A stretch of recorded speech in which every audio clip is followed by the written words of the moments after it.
আলাইকুম।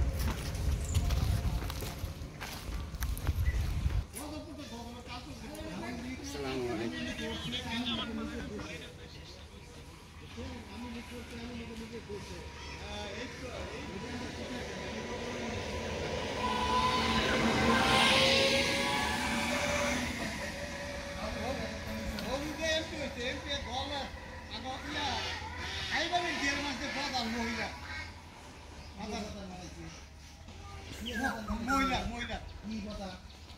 মহিলা গ্রুপ আছে না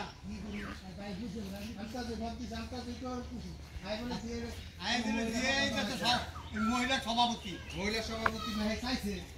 আরে দিছে চাইছে না দিছে না আবার চাইছে তুমি পাগলার যে ইয়ে রেখাই নিছে না আরে উদিলার ইয়ে নিছে না বাদে না 5 বছর বাদে রেখাই নিছে আমরা নাকি তুই যে ইয়ে চাইছি বাইরে বিয়ে করতে হয় নিতে পারে দোষ নাই চাইছি দোষটা আগে 5 বছর সারাই গেছে না এমনি কোনো প্রত্যাশা নেই এমনি কোনো দোষ নাই হয়েছিল ওয়ার্ডের সভাপতি পরে নিচে আমি যারা করলাম হাসা কথা কয় না